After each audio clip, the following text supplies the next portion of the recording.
Welcome to Zim Celebrity TV. We are back again with the latest gossip nyaya dziri kupisa dziri kutenderera pasocial media. Chipo the trouble causer achinyomba ngoni namadam boss ari kuti kuna ngoni unotongwa nemukadzi, unochengetwa nemukadzi, nyarara uri mukadzi, asi kuna madam boss ari kudedzera kuti iwe mukadzi iwe uri hurere. Munhu teerai munzwe ari kutaura nenyaya yekuti akasiya akabirwa mari yake nangoni. Taneta nevanhu vemutoriro wakajaidzwa ndokushaudha wakazisungirira asi do I look like I care? As from today I now respect Taiti. I respect that guy so much. Just because ukada kupota uchida kufadza vanhu unogara uchitukwa uchiabuswa nevanhu panapa pasocial media. If you say shit I'll tell you zvo. Ndinokuudza chakaita sembwe kunyunyura kunyena mechigona. Rubbish. You want V11 for what? V11 for what? Who are you? Who are you? Enopiwa ka V11 kune wacha utaje V11. What are you talking about? Icho kachamba chinokupa good meditation kana class ofe wakalusa concentration. Mai mofa right travel. Murume wani wandaida andanane nevakadzi sha. Andidanane nevakadzi. Ndonomudzora nzuri mukadzi na chipo andidanane nevakadzi ndoda varume pavarume undikwanire ndokudza rafu izi. Eno mzana na chipo usi murume uri mukadzi andidanane nevakadzi swanze sina basa. Sade kuonererwa isi. Inini munhu ukatanga ndituka ndokupindura because zvazvinoita ndizvo anotanga honda awine. Go and tell him kuti ana chipo you are a woman. Don't date women. I'm not gay. I'm not a lesbian. Ndoda varume. Sado ndiboha. Vada ma-V11 emunopiwa kana akamabvunza wacho andi ndiwa makateerera. Saka chamuri kuda kwandirichi. I will not give you anything. Zvandakatokudza izvozvo makatozvinzwa ende zvakatovharana. Iwo Keith iwo let me just block you fool. Mwana wembwa. Ondijairira ilo ndibuda kunditamba manyunyu paFacebook panapa wewe. Anditambwe manyunyu paFacebook sha. Just blocked you.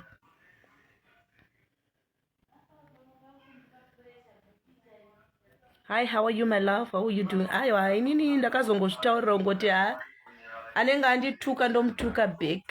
Anenge andituka ndomutuka back. Andichada kunyarara.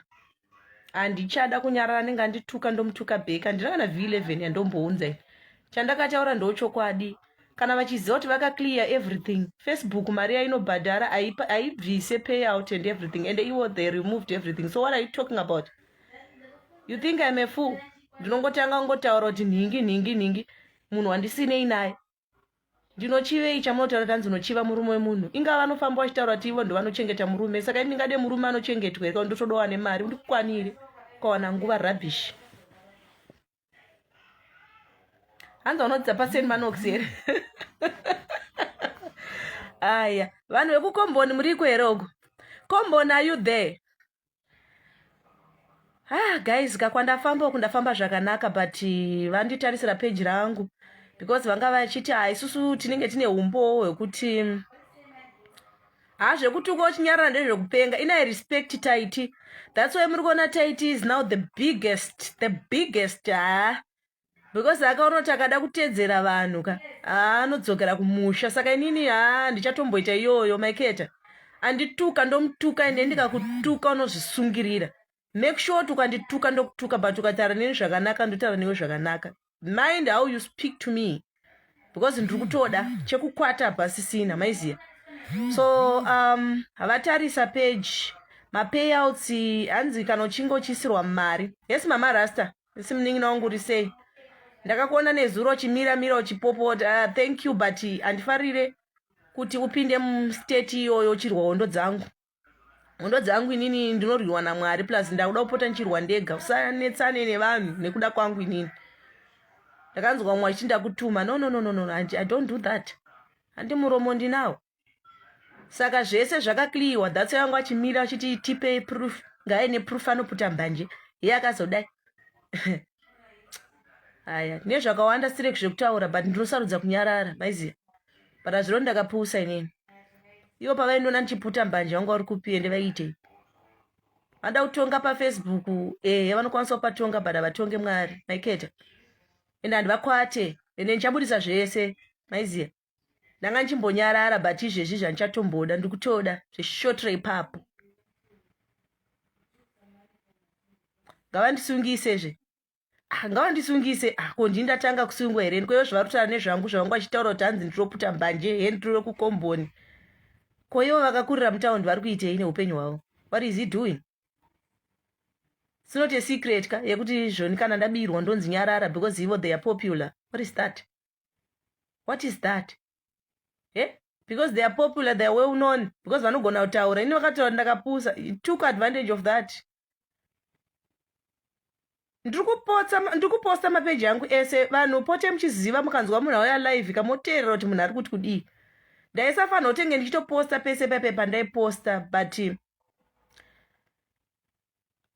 zvine basa reiwe Magi pandinoputa ndoputa nemuromo wako here. Ndakambeya ndichikukumbira here kuti zvoni ndipe muromo wako ndipute undikwanire waiziya. Ndaisatombofanira kutomboramba ndichiposta but ndakaramba ndichiposta because ipeji rangu ende nderangu ende ndeta zvandinoda ende zvezvi zvicharamba ndichiriposta. Vari kuzviziva kuti maV11 achona vakabvisa, they cleared everything. Fungwa kuti vakapusa here. Fungwa kuti vakapusa here. Vakaclear zvese but takakumbira kune Facebook takanyora tichapiwa zvese in writing. Chokwadi chichangobuda. Vari kuzviziva kuti handina maV11 ende maV11 achona ina handina. Maiziya.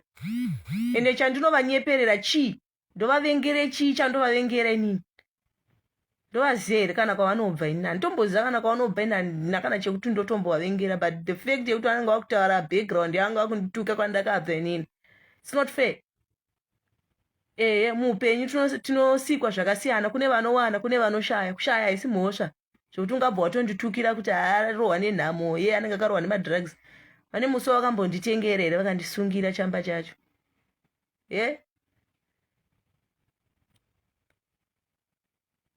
Zvichabuditswa neFacebook kutaura kwavakaita vaitoziva kuti vakaclear everything. Ndabatsirwa namailoka but vatoti vanhu vachona vari smart because they cleared everything.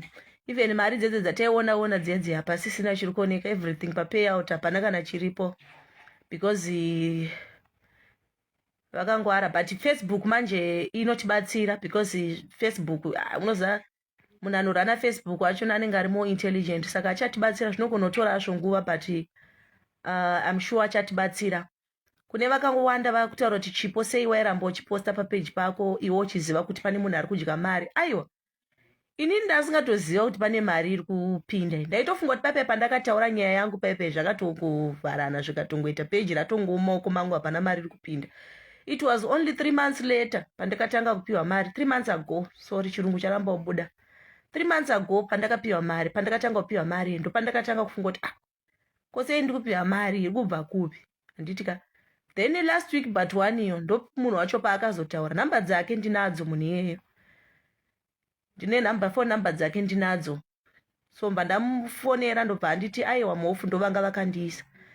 Ende paakataura kuti zvoni mhofu ndovanga vakandiisa handina kutsamwa nazvo, ndakazvinzwisisa because inini namhofu hatina kushanda tese kwenguva yakareba.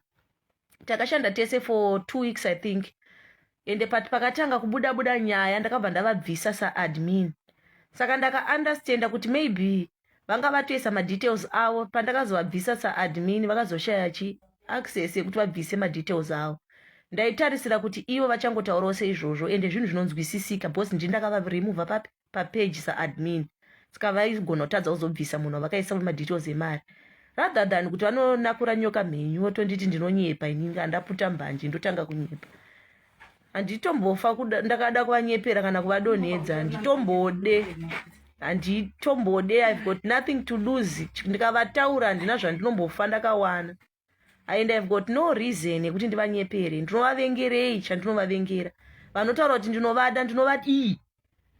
What are you talking about, guys? Come on. Handisisina kana issue. Izvezvi chandiri kufarira ndechekuti vari vakawanda. Inini kana ndaya panapa kazhinji kacho ndinenge ndauya kuzotaura nemafans angu kwete nemi masaskam mune muchita basa rekundituka muchiti hey unenge wazobvisa vanhu yeuridofu yeunonyepa. Kana makanditi ndinonyepa Mwari vanoziva chokwadi. Naiye munhu wacho andutaura nezvake chokwadi ari kuchiziva zvachiri 100%. peji rangu harisisina madetails avo emari, ende izvezvizvi harina kumanitaizwa, harisi monetized, harisi kutomanitaizwa because rine maproblems aro arinayo. Munhu anga kariheka ane zvinhu zvaaiposta ipapo, saka zvakakanganisa kuti peji risapinde mari. Saka izvezvi rakanyorwa kuti harisi kupinda mari, saka handizive zvakwamuri kubhirivha kana kusabhirivha, kana kuti hanzi ndiri kuvanyepera kana kuti chii, handakana basa nazvo. Kana ikaita 50 cents kana rakaita $1 nderangu. Kana ikaita 50 cents atauri ranzi mari. Kana rakaita coin, it's my money, it's not your money. Don't tell me what to do. Hanzi naanashe Saskam neori zisaskam zidzenga mbwa yemunhu fu unondituka unondizira yo rubbish kamboi unondituka unondizira yo unondituka yo unonditukire yeah okay. Hanzi nyaya isingaperi ndimi kamukuramba muchindibvunza, makandibvunza ndinotodaira, mukatondibvunza ndinotodaira, mukandibvunza ndinotodaira because muri papage pangu. Aona asiri kunakirwa nezvepanapa. Get out of here. I'm not forcing anyone to follow my new page. Andofollow ngaafollow, asingade ngaaregedze man. Ndigare ndichikunyengerera ndichikunamata here.